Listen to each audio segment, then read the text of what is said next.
The user wants me to rewrite the provided story in American English. This involves several specific instructions: punctuation and pauses, add proper punctuation to each sentence and consider where natural pauses would occur when speaking. Correct spelling, ensure all words are spelled correctly. Change character names, replace all character names except HOA with American-sounding names. U.S. units of measurement, convert any non-U.S. units of measurement to their U.S. equivalents. Dramatic emotions and details, enhance the story with more vivid descriptions and emotional language to make it more engaging. Valuable lesson, include a moral or takeaway message for the audience at the end. Call for comments and subscribe, add a standard call to action encouraging viewers to leave comments and subscribe to the channel. Word limit and continuation, I need to be mindful of a potential word limit. I should wait for the user to say continue before proceeding if I feel the story might become too long initially. After the story concludes, I must explicitly say end. Given the length of the original story, I anticipate it will be quite long after adding details and emotional depth. I should probably wait for the continue instruction before writing the full revised story to avoid exceeding any potential unspoken word limits. Let's start by rewriting the beginning of the story incorporating the requested changes, and then I will pause and wait for the continue command. You're using 2.0 Flash Thinking Experimental. It may not always work as expected. 911, what's your emergency? The operator's voice was calm, a stark contrast to the frantic tone of the woman on the other end. There's a dangerous man trespassing in our neighborhood. He refuses to leave.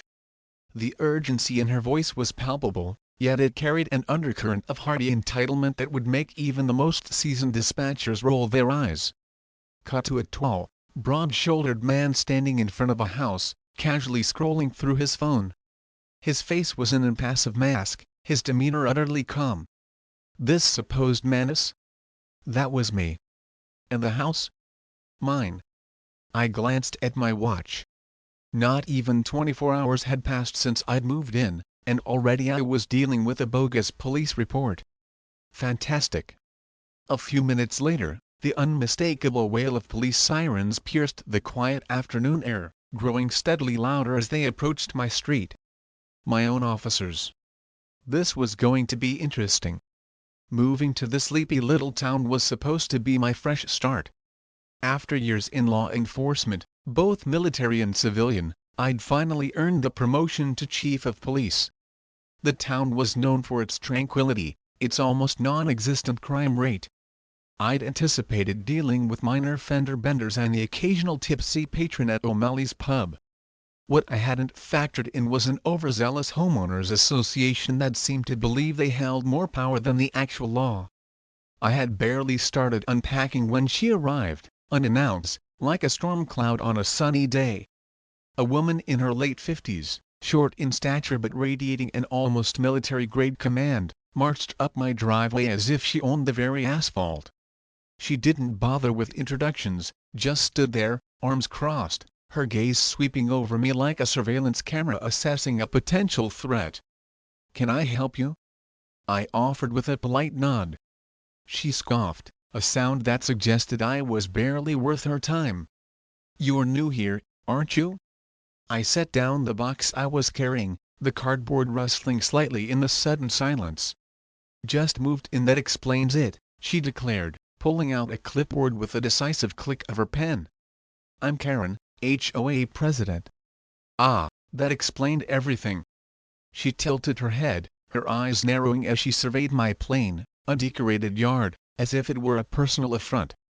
"You didn't get approval from the HOA before moving in?" I frowned, genuinely perplexed.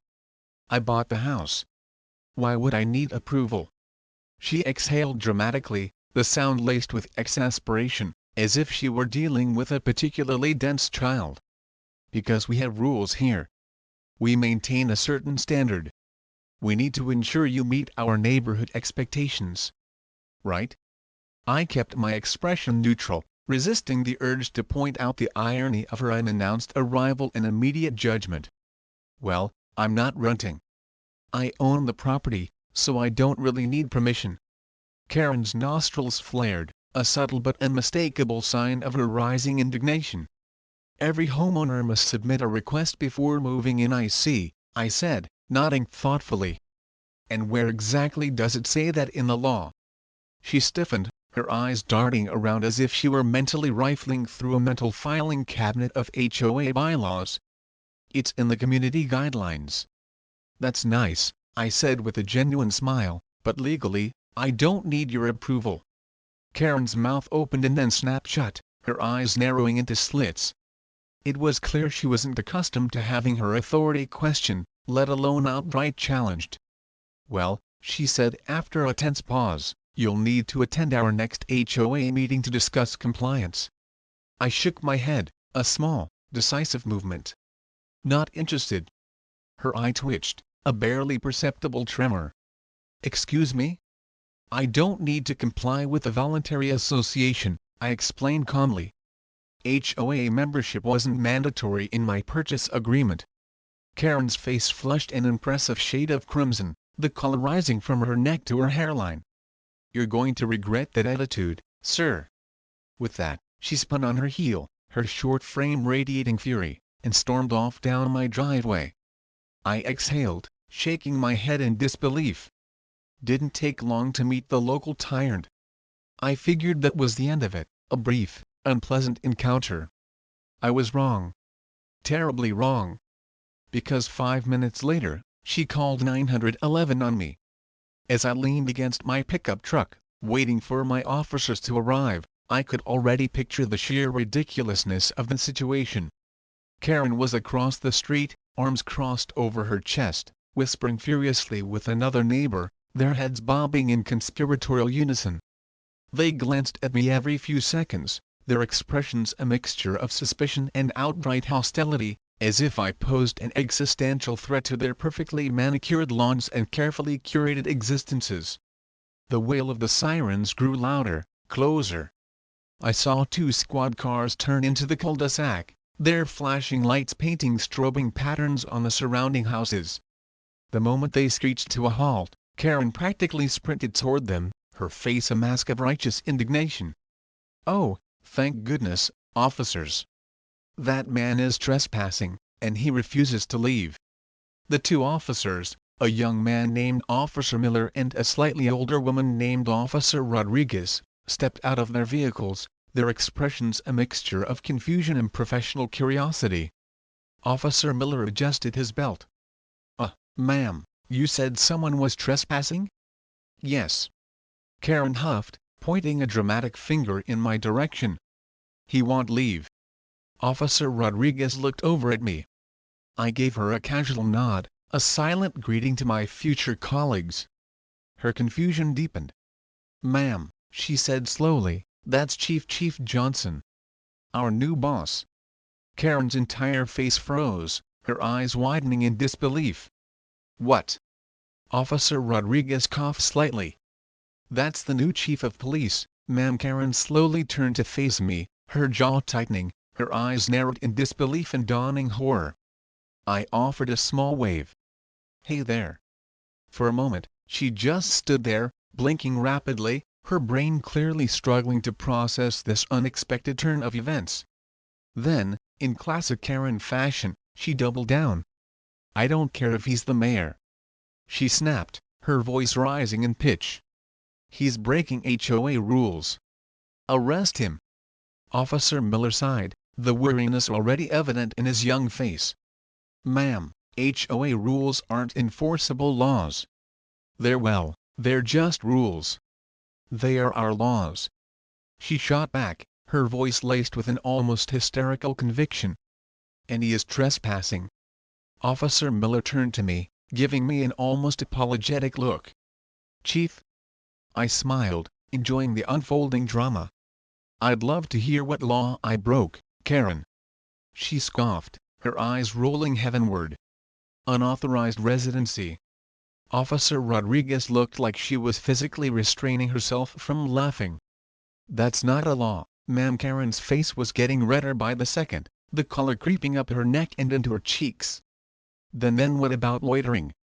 I held up my house keys, dangling them from my finger. loitering outside my own house. The neighbors who had gathered to watch the spectacle were now openly chuckling under their breath. Karen knew she was losing, but she wasn't going down without a fight. "If you won't arrest him," she huffed, her voice trembling with indignation, "then I'm filing a complaint."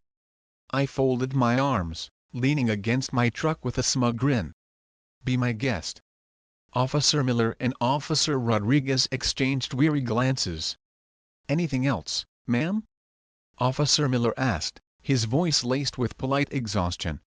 Karen glared at me one last time, her eyes burning with resentment, before spinning around and stomping off toward her house, her short legs churning with furious energy.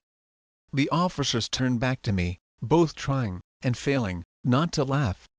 "Hell of a first day, Chief," Officer Rodriguez grinned, a genuine smile finally breaking through her professional demeanor. I sighed, shaking my head. "Yeah. Welcome to the neighborhood." Officer Miller chuckled, still shaking his head in disbelief. I watched Karen disappear into her house, the door slamming shut with a resounding thud. I could already picture her inside, plotting her next move. This wasn't over. Not by a long shot. The air crackled with awkward tension, the kind that only descends when someone realizes they've made a monumental blunder but is too stubborn, too proud, to admit it.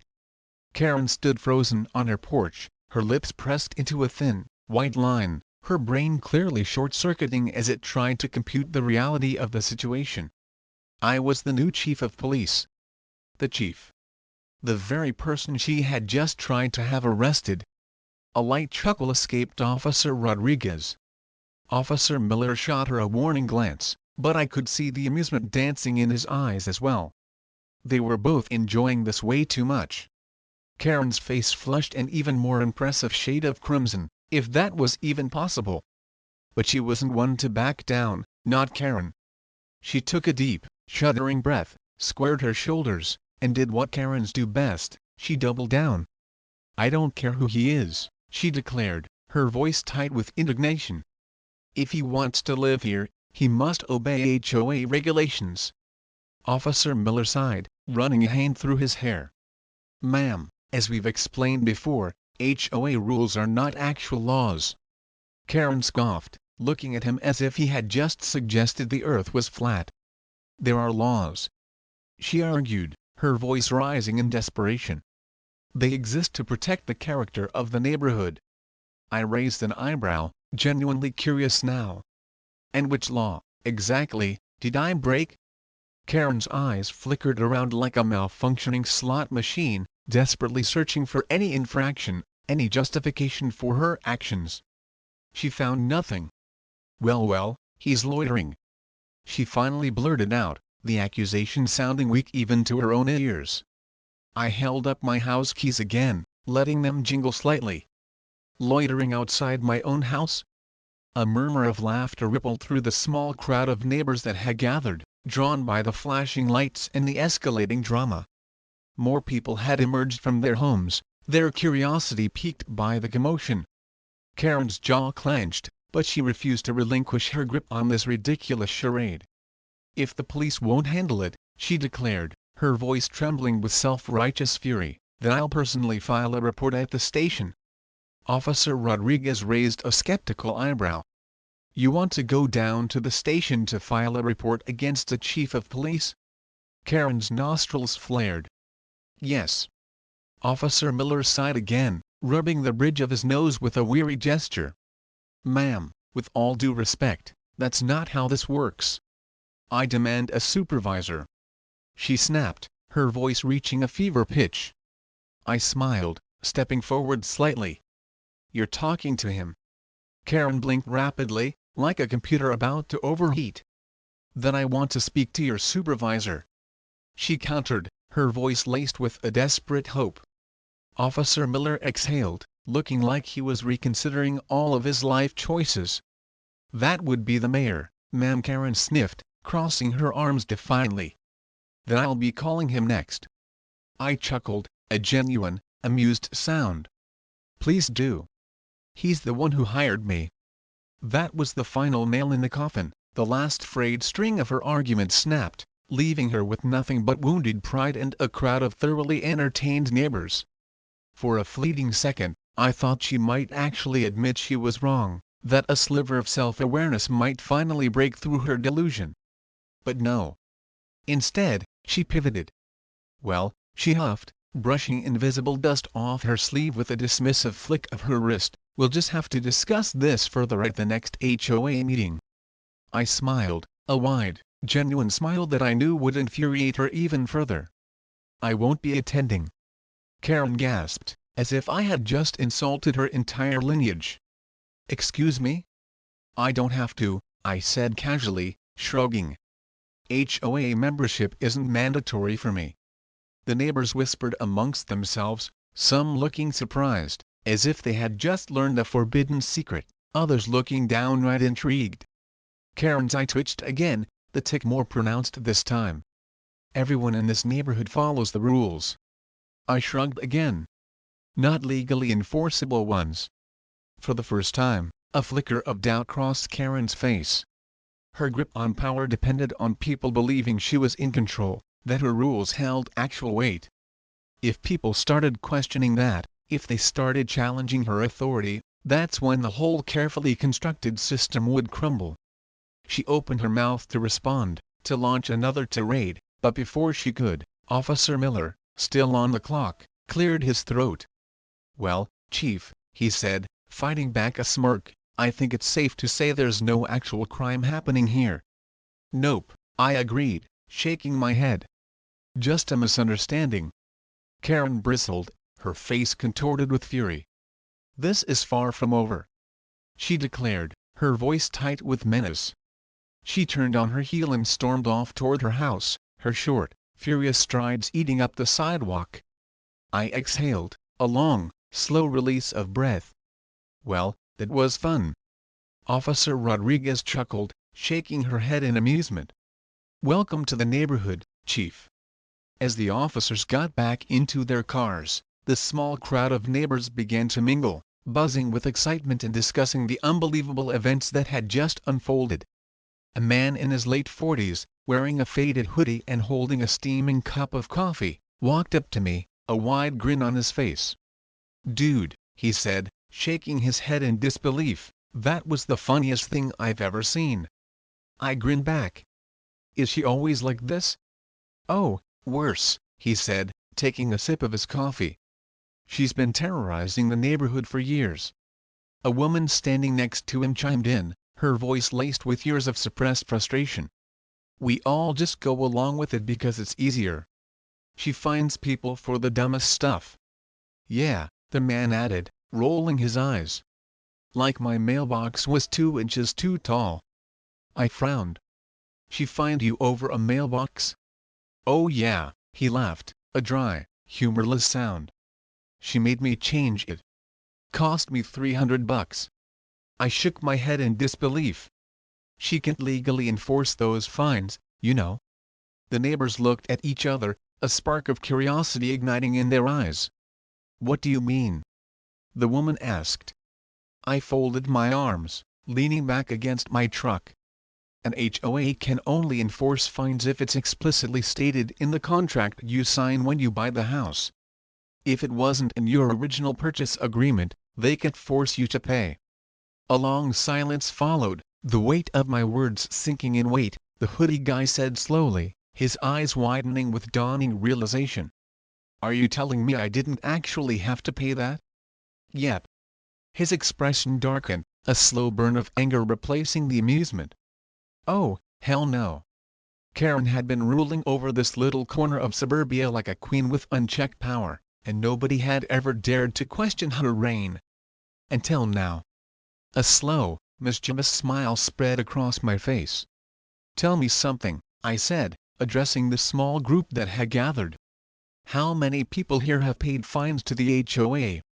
Almost every single hand went up. I let that information sink in, the collective realization hanging heavy in the air. "Now, how many of you actually checked if those fines were legally binding?" Not a single hand went up. I chuckled softly. "Yeah, thought so." The neighbors exchanged uneasy glances, murmuring amongst themselves. The seed of rebellion had been planted. Karen had no idea what was coming next. She thought this was over. It was just getting started. The next morning, I woke up to a crisp white envelope taped to my front door. Not a friendly welcome note. Not a neighborly invitation. This was an official HOA violation notice, emblazoned with the words "Violation Notice" in bold, angry red ink. Underneath, in equally imposing letters, was the pronouncement, "You have been fined $250 for the following infractions." The list that followed was almost comical: unauthorized parking, despite the fact that my truck was parked squarely in my own driveway. Grass too tall, even though I had mowed it the day before. Non-compliant mailbox, which was the standard issue, city-approved model. And finally, the Piedra Aristans, unapproved flagpole. I read the list twice, then a third time, just to make sure I hadn't missed anything. I didn't even own a flagpole. I chuckled under my breath. Oh, this was going to be fun. I turned to head back inside when I spotted her. Karen, standing across the street, arms crossed, watching me with the intense, predatory gaze of a hawk eyeing its prey. She was waiting for a reaction, for a sign of my distress. I held up the fine, a playful grin spreading across my face, and waved it at her. "Morning, Karen. Lovely weather we're having." She didn't respond, just pursed her lips into a tight, bloodless line and turned to march back up her driveway. Yeah, she thought this was a power move. I had other plans. I spent the next hour making a few phone calls. First, to my buddy Chris, an attorney who specialized in HOA disputes. "Let me guess," he said with a knowing chuckle after I explained the situation, "they're pulling fake violations out of thin air?" "Bingo," I replied, grinning. "Well, good news," he said.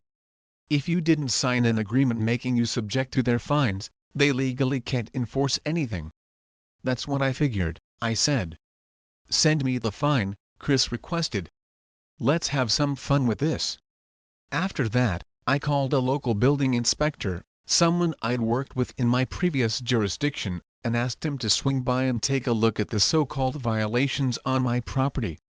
Spoiler alert, my grass was perfectly within the acceptable height limits, my parking was entirely legal, my mailbox was city-approved, and again, I didn't own a flagpole. By the time I was done, I had a solid case of evidence against the HOA, all thanks to Karen's overzealousness. But before I made my next move, I decided to push Karen's buttons just a little bit more. That evening, I attended the HOA meeting. Uninvited, of course. The moment I walked into the community clubhouse, the room fell silent. Karen, perched at the head of the long table like a medieval queen holding court, clenched her jaw, her eyes narrowing into furious slits. "This is a private meeting," she declared, her voice tight with barely suppressed anger. I smiled, a disarming, innocent-looking smile. "Actually, as a homeowner in this community, I have the legal right to attend any HOA meeting." She stiffened, her face flushing, but to my surprise, she didn't immediately erupt. The other board members, a collection of nervous-looking individuals who seemed perpetually cowed by Karen's forceful personality, shifted uncomfortably in their seats. They weren't used to being questioned, let alone challenged. I took a seat in the back of the room, my presence a silent but palpable challenge to Karen's authority, and watched as she rambled on about new, even more restrictive HOA regulations. Then came the best part, the financial report. An older man named George, the HOA treasurer, stood up to present the budget. It took all of 30 seconds for me to notice a glaring discrepancy. I raised my hand. Karen sighed dramatically, as if my mere existence was a personal affront. "What now, Chief?" she asked, the title dripping with sarcasm. I gestured toward the budget sheet George was holding. "Quick question. Why is there a $122,000 expense labeled administrative fees?" A murmur spread through the room. Karen's face visibly twitched. "That's standard," she said stiffly, her voice betraying a hint of nervousness. "Really?" I leaned forward, My eyes fixed on her. Because I checked public records. The last 4 years have had an identical $122,000 charge. And funny enough, there's no breakdown of what those fees actually cover. The room erupted into a flurry of whispers. Karen's face turned a bright, alarming shade of red. That information is confidential. She sputtered, her voice rising in panic. That's not how non-profit financial disclosures work, Karen, I said calmly, my voice carrying through the suddenly hushed room. She knew she was caught. I turned to address the other homeowners. How many of you have paid HOA fines? More than half the people in the room hesitantly raised their hands. I nodded slowly. And how many of you actually checked if those fines were legally enforceable? Silence. Then, a voice from the back muttered, wait a second, the dominoes were beginning to fall. I pulled a thick folder from my bag and held it up for everyone to see. I did some digging. Turns out, your HOA bylaws don't allow mandatory fines. Every single penalty you've paid, I said, my voice laced with a hint of triumph, was illegally collected. Karen shot to her feet, her face a mask of fury. You are out of line. Am I? I tilted my head, a picture of innocent inquiry. Because I also checked the bylaws. And fun fact, you've been HOA president for 10 years. The murmuring in the room grew louder, more insistent. George, still holding the budget report, frowned, his brow furrowed in confusion. I thought the term limit was 4 years? It is, I said cheerfully. Yet Karen here has been re-elected, without a vote, for a decade. More murmurs, louder this time. People turned to Karen, their faces a mixture of suspicion, anger, and betrayal. Karen's hands clenched into fists, her knuckles white. This meeting is over, she declared, her voice shaking with rage. She snatched the budget papers from George's trembling hands and stormed out of the room, the door slamming shut behind her with a resounding bang. The remaining board members sat in stunned silence, their faces pale. I smiled, leaning back in my chair, a sense of quiet satisfaction washing over me. This was only the beginning. The room was a pressure cooker of murmurs, whispers, and furtive glances. Karen had just made her dramatic exit, clutching her precious budget reports like a villain fleeing the scene in the final act of a crime thriller. But the damage was done. For the first time in a decade, the HOA board wasn't looking at me like an outsider. They were looking at her, and they did not like what they saw. A heavy silence settled over the remaining board members. George, the HOA treasurer, a mild-mannered man who always seemed to fade into the background, adjusted his glasses, his gaze fixed on the empty space where Karen had stood. Is this true?" he asked hesitantly, his voice barely above a whisper. I leaned forward, spreading my hands in a gesture of open honesty. Yep. Every HOA fine she's issued? Illegally collected. The HOA bylaws specifically state that penalties must be voted on and approved by the board before they can be enforced. A woman in the second row gasped, her hand flying to her mouth. Wait a minute. I got fined $500 for having a flower bed. She told me it wasn't in line with community aesthetics. A fresh wave of murmurs rippled through the room, this time tinged with anger. Another man raised his hand, his voice tight with resentment. She fined me for parking in my own driveway. A woman toward the back of the room stood up, her face flushed with indignation. I paid $1,200 over the past year for rule violations. If this isn't legal, I want my money back. And just like that, the tide turned. Karen came storming back into the room, her face a thundercloud of fury. This meeting is over, she snapped, slamming the crumpled budget reports down on the table with a force that made the papers scatter. I will not sit here and be attacked. But nobody moved. Nobody agreed. George cleared his throat, his voice surprisingly firm. Karen, you've been HOA president for 10 years without an election. That's not legal. Karen's face darkened, her eyes flashing with anger. I've maintained order, she hissed, her voice low and menacing. "Without me, this neighborhood would be chaos." I folded my arms, a wry smile playing on my lips. "Without you, this neighborhood would have an extra $122,000 a year in its budget." A few chuckles rippled through the crowd, the tension in the room beginning to dissipate. Karen's nostrils flared. "I do not need to sit here and listen to this nonsense," she declared, grabbing her purse. "If you people want to see what happens without my leadership, then fine. I quit." She turned on her heel and marched toward the door, her departure as dramatic as her entrance. And that's when the real twist happened. Just as Karen reached the doorway, a deep voice spoke up. "Actually," George said slowly, his gaze fixed on Karen's retreating back, "we need to vote on that."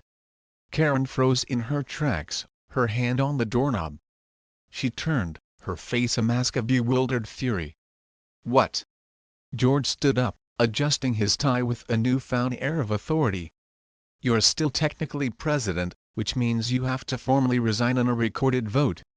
Karen blinked, her composure finally cracking. I just told you I quit." I smirked, a small, satisfied smile. "Then make it official, Karen." Her lips pressed into a thin, trembling line. She had spent years wielding HOA power like a medieval queen, terrorizing people, fining them for the most trivial offenses, and lording over the community like it was her personal kingdom. And now she was being forced to relinquish the crown. "Fine," she spat the word like poison. George cleared his throat, his voice surprisingly steady. "All in favor of accepting Karen's resignation?" Every single hand in the room shot up. Karen made a choked sound, her eyes wide with shock as she looked around at the sea of raised hands. Even some of her most loyal board members had betrayed her. "Motion passed," George said, making a note on the scattered budget papers. "Effective immediately." Karen staggered back as if she had been physically struck. She had just lost everything, her power, her control, and worst of all, her authority over me. I gave her a little wave, a silent, mocking farewell. "Guess that's it, huh?" Her eye twitched violently. Then, with one last, venomous glare, she spun around and stormed out the door, this time for good. The moment she was gone, the entire room erupted into applause. A woman in the front row laughed, tears streaming down her face. "This is the best HOA meeting I've ever been to." The guy with the coffee grinned, shaking his head in disbelief. "This is better than cable." But it wasn't over yet, because now the community had questions. "What about our fines?" someone called out. I held up my phone. "Already spoke to a lawyer. Every fine collected outside of legal bounds can be challenged." A neighbor raised a hand. "And what about those missing HOA funds?" George hesitated, a look of dawning concern on his face. I think we need a full audit." More murmurs, more nods of agreement. The HOA board was crumbling, and Karen was officially powerless. As the meeting finally drew to a close, I stood up to leave. George caught up with me in the hallway, looking sheepish. "Listen, Chief," he said, extending a hand. "I just wanted to say we could really use someone like you on the HOA board." I laughed, a genuine, hearty laugh. "Not a chance." He nodded, a wry smile on his face. "Yeah, figured." I clapped him on the shoulder. "Good luck cleaning up this mess, then." With one last look at the destroyed remains of Karen's reign, I walked out into the cool evening air. This neighborhood was about to get a whole lot quieter. But Karen, she wasn't done yet. And I had a feeling her meltdown was far from over. Karen may have stormed out of the HOA meeting, but I knew better than to assume she was gone for good. People like her never accept defeat quietly. And I was right. Because the next morning, she went nuclear. I woke up to a thick envelope stuffed into my mailbox. Bold and dramatic, the words "Cease and Desist" were printed across the front. Inside, addressed to my name, was a letter filled with legal jargon and thinly veiled threats. "You have engaged in defamation and harassment against me, Former HOA President Karen last name, it read. Your false accusations have damaged my reputation, and I demand you retract your statements immediately. Failure to do so will result in legal action. I actually laughed out loud, the sound echoing in the quiet morning air. She was suing me? For what? For exposing her corruption? I shook my head, a mixture of amusement and disbelief washing over me. I pulled out my phone, snapped a photo of the ridiculous letter, and forwarded it to Chris, my attorney. 5 minutes later, my phone rang. It was Chris, and he was practically choking with laughter. Dude, he wheezed, this is the most Karen thing I've ever seen. I chuckled. So, what are the legal consequences of calling out a fraudster? Zero, Chris said confidently. She has no case. The HOA records prove she violated the bylaws, and she resigned on record. Any reputation damage is entirely on her. So, should I just ignore it? I asked. Nah, he said, a mischievous glint in his virtual eye. I say you file a counter-claim for harassment and report her for HOA fraud. That made me pause. Wait, I can actually do that?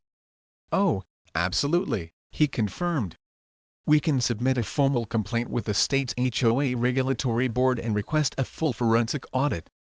A slow, mischievous smile spread across my face. Oh, I said, a plan beginning to form. Let's do that. While Chris got the legal wheels turning, Karen wasn't done embarrassing herself. That afternoon, she tried to start a petition to reinstate herself as HOA president. She went door to door, ranting about how the neighborhood would descend into chaos without her iron fist. She even made hastily printed flyers, "Stop the chaos, bring back Karen, protect HOA integrity, enforce community standards, say no to anarchy." She knocked on at least 20 doors. Not a single person signed. Not one. At one point, she even approached George, the newly appointed interim HOA president, demanding a special vote. George, to his credit, just burst out laughing. Karen, he said, wiping tears from his eyes, you're legally banned from running again. Your name is literally in the fraud report. Karen, absolutely livid, stomped away, muttering about the ingratitude of the community. But she had one last trick up her sleeve.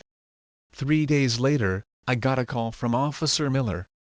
Chief, he said, his voice shaking with amusement, you might want to come down to the station.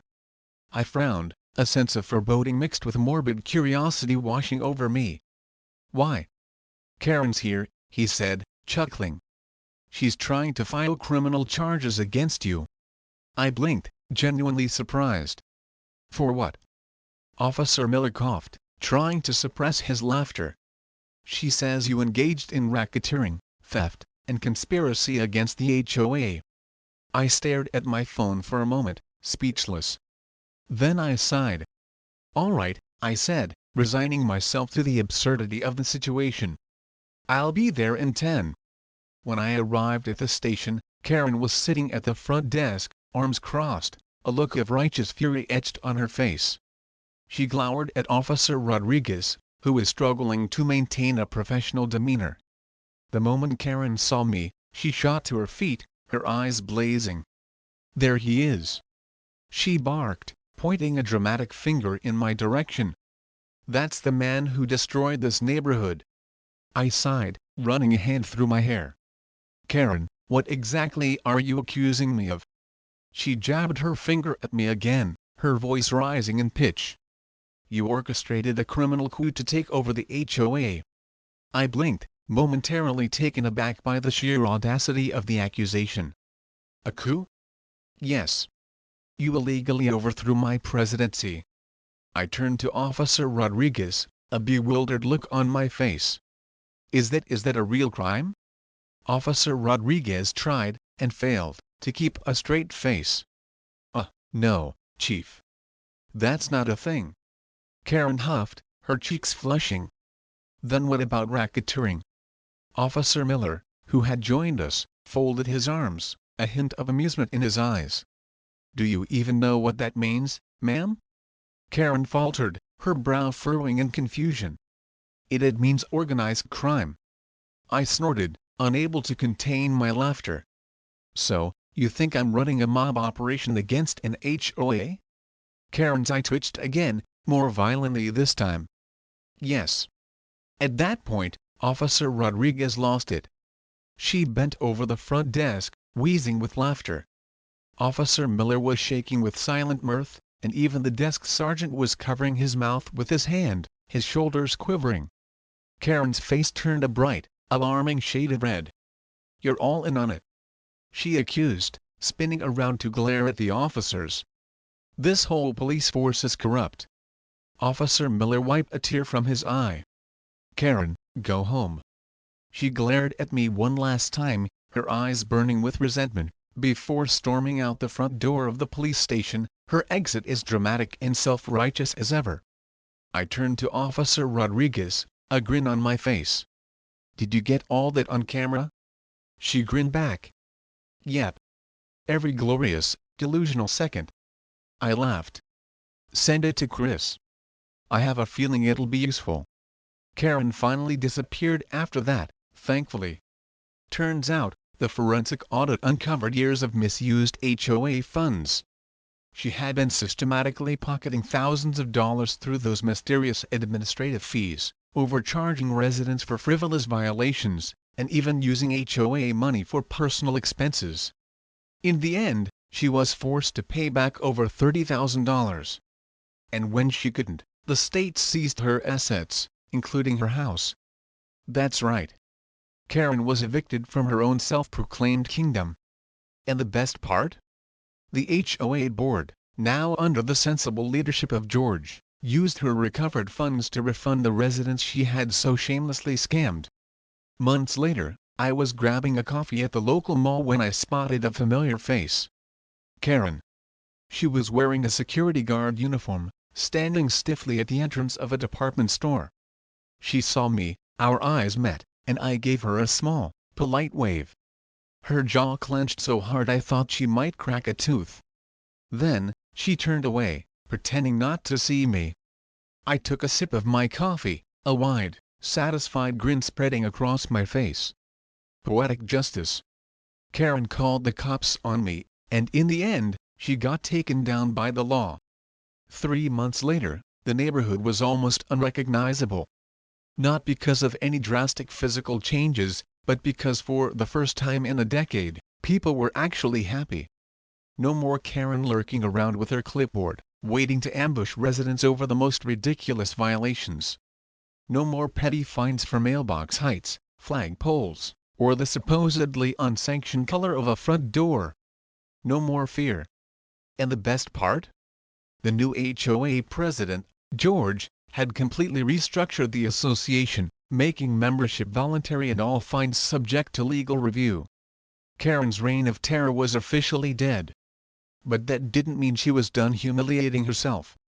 Karen tries to start a new HOA and fails miserably. After losing her home, Karen moved to a new neighborhood one town over.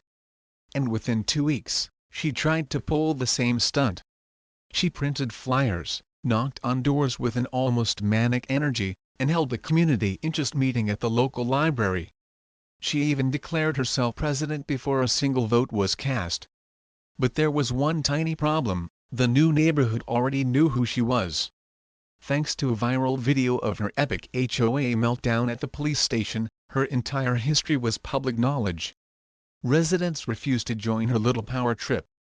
Some even called the cops on her for harassment when she wouldn't take no for an answer.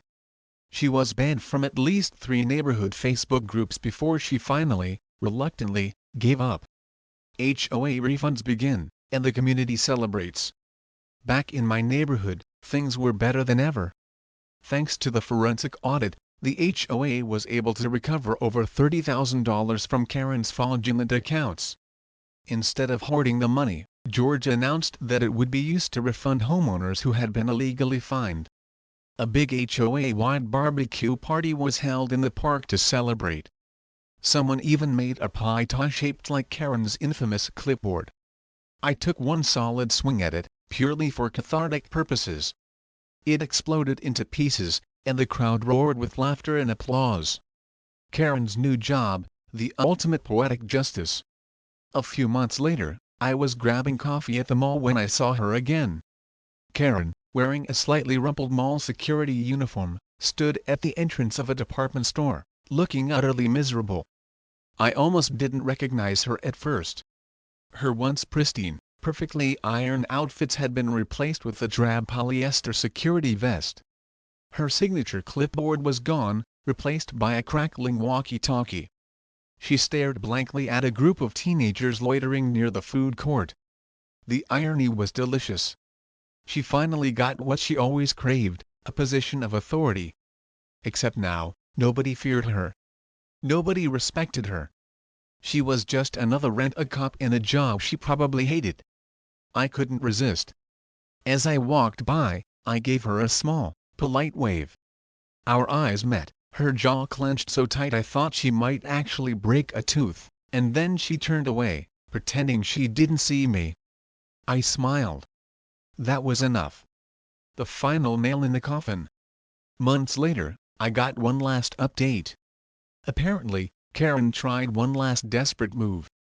She attempted to sue the HOA board, claiming that they had illegally removed her from office. But the judge, after hearing the details and reviewing the evidence, took one look at the case, laughed, and dismissed it in under 5 minutes. Her final appeal was denied. Karen had officially lost everything: her power, her money, her control. And in the end, nobody missed her. Karen thought she owned that neighborhood. She thought she could bully, threaten, and manipulate people forever. She thought she was above the law. But in the end, the law caught up with her. And now, she's stuck yelling at teenagers for loitering near a sunglass hut. Poetic justice, don't you think? Valuable lesson: the biggest takeaway from this story is the importance of knowing your rights and not being afraid to challenge authority, especially when that authority is being misused. Homeowners associations can be helpful, but they are not above the law, and their rules must be legally sound and transparent. Don't be intimidated by someone wielding a clipboard and a sense of entitlement.